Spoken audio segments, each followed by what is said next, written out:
Hello students, welcome back to my YouTube channel. आज के video में जो हमारा सब्जेक्ट है बिजनेस एथिक्स, उसमें हम कंप्लीट करेंगे अपना टॉपिक जो कि चल रहा था प्रीवियस वाले वीडियो में, वर्क लाइफ बैलेंस।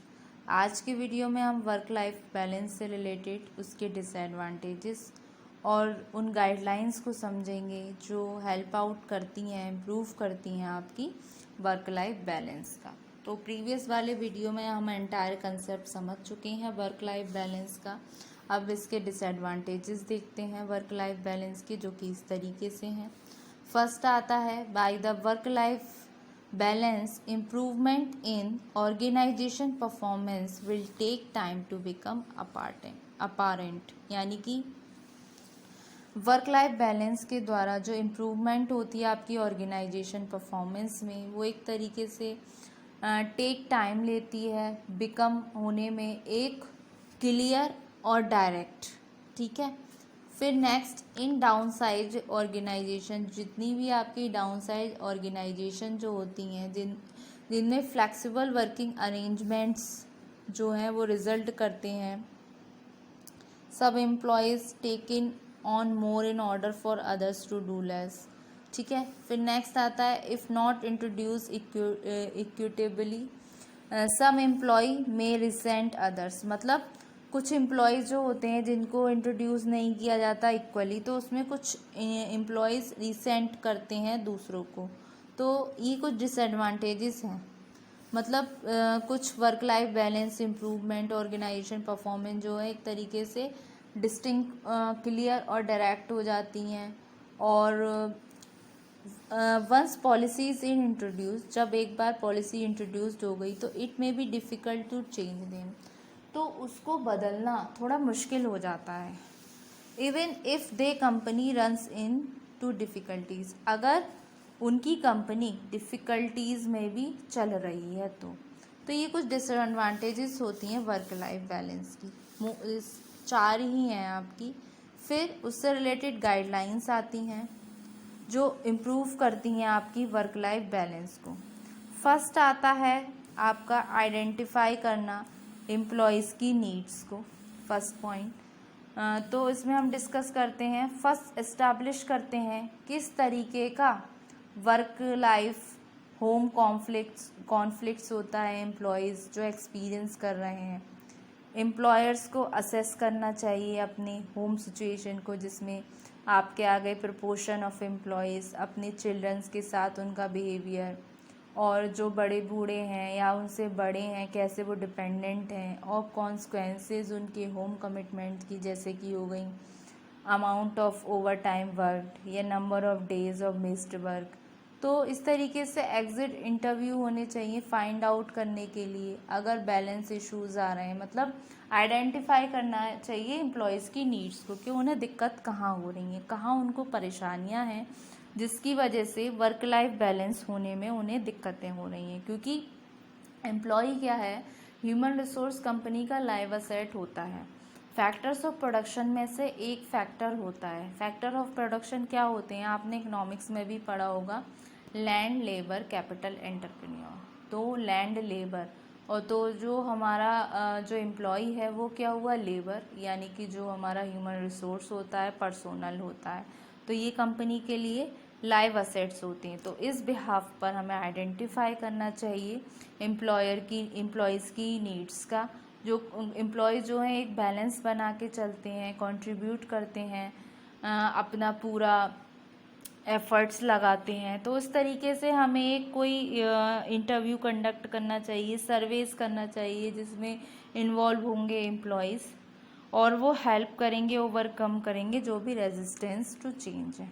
फिर आते हैं आपके फोकस ऑन ऑर्गेनाइजेशनल कल्चर। इसमें क्या हो गया, कल्चर और एटमॉस्फेयर जो हो गया ऑर्गेनाइजेशन का, वो होना चाहिए कंड्यूसिव टू फ्लेक्सिबिलिटी, जिसमें इनोवेटिव वर्क प्रैक्टिसेस हो गई, आपके सशक्तिकरण यानी कि एम्पावरमेंट आ गया। ट्रस्ट इसमें एक वाइटल कंपोनेंट है।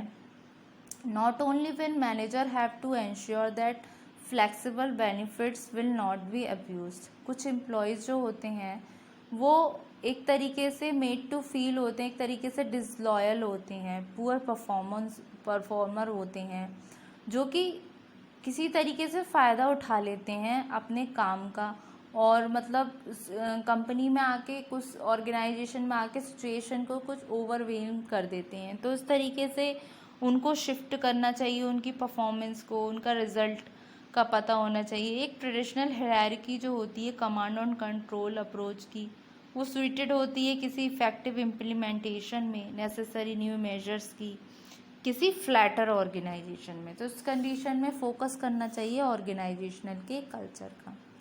फिर नेक्स्ट आता है improve personal and organisational efficiency. इसमें क्या है, किसी भी ऑर्गेनाइजेशन के लिए जो इम्पोर्टेंट पार्ट होता है वो होता है अचीव करना वर्क लाइफ बैलेंस को, जो कि एंश्योर करता है कि वर्क एक पार्ट है इक्वेशन का जो कैरीड आउट हो रही है स्मूथली एज पॉसिबल, जिसमें आपका टाइम मैनेजमेंट आ गया, डेलीगेशन आ गया, प्रायोरिटी देना आ गया, हैंडलिंग करना आ गया इन्फॉर्मेशन, अवॉइड करने के लिए ओवरलोड को, और जिसमें आपकी स्किल्स आ गई जो रिड्यूस करती हैं आपके स्ट्रेस को, और जितने आर आपने वर्क किए उनको, जिसमें मेंटेन करके चलते हैं एक सेम लेवल ऑफ प्रोडक्टिविटी। तो यहाँ पर आ गया आपका इम्प्रूव पर्सनल और organisational efficiency.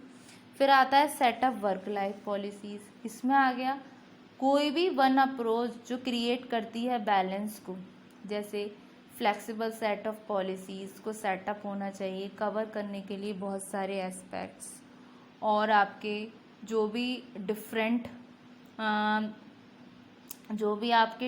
Situations as possible होंगे, सेटअप करने चाहिए वर्क लाइफ पॉलिसीज़ फ्लेक्सिबल और डिफरेंट सिचुएशन एज पॉसिबल, ठीक है, इस तरीके से।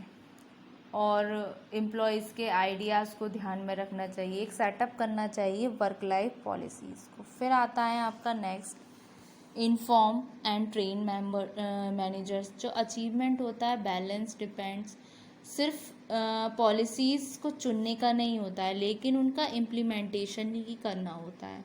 तो इस सिचुएशन में एक तरीके से कंसिस्टेंट अक्रॉस होना चाहिए ऑर्गेनाइजेशन में। मैनेजर को रिसीव करना चाहिए training in variety of benefits में जो अवेलेबल होते हैं। काउंसलिंग एम्प्लॉयज़ चूज़ करें, right number of employees to the right job, performance appraisal हो, ठीक है, और माइंड में एक बैलेंस बन के चले। एम्प्लॉयज़ किस तरीके से असिस्ट करते हैं अपने स्टाफ को और कैसे डिसाइड करते हैं बहुत सारे मोस्ट अप्रोप्रिएट इन्फॉर्मेशन, और इन्फॉर्म करना चाहिए और ट्रेन करना चाहिए मैनेजर्स को, जिससे कि वो अपने एम्प्लॉयज़ के प्रति एक अच्छा व्यवहार रख सकें। और एक अच्छे तरीके से अगर हम मैनेजर को ट्रेन करेंगे तो वो चीज़ों को और अच्छे से मैनेज करना उसको आएगा, उसकी जो जितनी शार्पनेस है रिगार्डिंग उसके स्किल्स के वो भी और उभर कर आएंगी, जो कि ना सिर्फ उसके पर्सनल लेवल पर ऑर्गेनाइजेशनल लेवल पर भी एक खुलकर सामने आएंगी, जो कि कंपनी के लिए बेनिफिशियल होगी, ठीक है। फिर नेक्स्ट आता है communicate the policies and benefits. Inform करना चाहिए एम्प्लॉयज़ को जितने भी ऑप्शंस अवेलेबल हों, कंसीडर करना चाहिए इनकॉर्पोरेट करने में जो भी इंफॉर्मेशन है स्टाफ हैंडबुक में, और जो इजी टू अंडरस्टैंडेबल वे है इंश्योर करना चाहिए सभी स्टाफ को कि कैसे एक्सेस करें उस हैंडबुक को, चाहे वो पेपर की फॉर्म में हो या इलेक्ट्रॉनिक फॉर्मेट में हो। तो कम्युनिकेट करना चाहिए पॉलिसीज़ को और बेनिफिट्स को। नेक्स्ट आता है evaluate work life balance success. ये इम्पॉर्टेंट है कि मेंटेन करना एडवांटेजेस जो होती हैं आपकी गुड वर्क लाइफ पॉलिसी की, जिससे कीप कर सकें एक रेलिवेंट और अप टू डेट, जिसमें आप मेजर करें एम्प्लॉयज़ की सेटिस्फैक्शन को, परफॉर्मेंस को, और असेसिंग फैक्टर्स हों जिसमें आपके रिटेंशन रेट हो गए, इफ़ेक्टिवनेस हो गई पॉलिसीज़ की, जो इवेल्युएट करा जा सके। तो एक तरीके से इवेल्युएट करना चाहिए वर्क लाइफ बैलेंस की सक्सेस को। तो ये तो हुए आपकी गाइडलाइंस इम्प्रूव करने के लिए वर्क लाइफ बैलेंस और डिसएडवांटेजेस। तो एक बार डिसएडवांटेज और गाइडलाइंस के मेन हेड देखते हैं पॉइंट्स। फर्स्ट डिसएडवांटेजेस में by the work life balance improve maintain organisation performance. will take time to become apparent. In downsized organization, flexible working arrangements may result in some employees taking on more in order for others to do less. If not introduced equitably, some employees may resent others. Once policies are introduced, it may be difficult to change them even if the company runs into difficulties. Guidelines: first, identify employees' needs.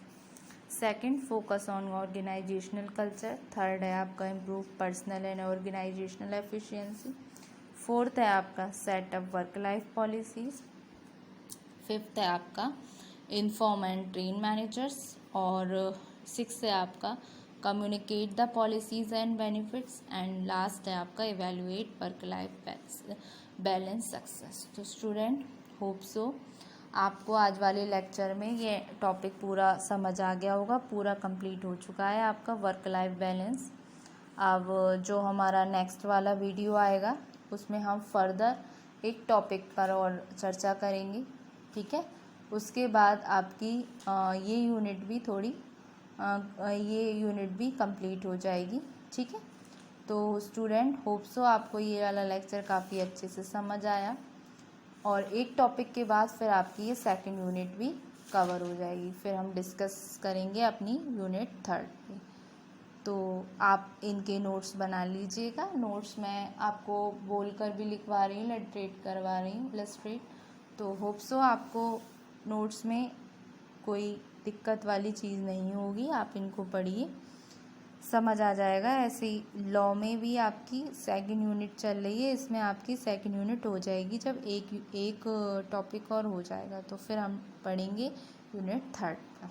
तो hope so student आपको ये lecture समझ आया. Thank you very much.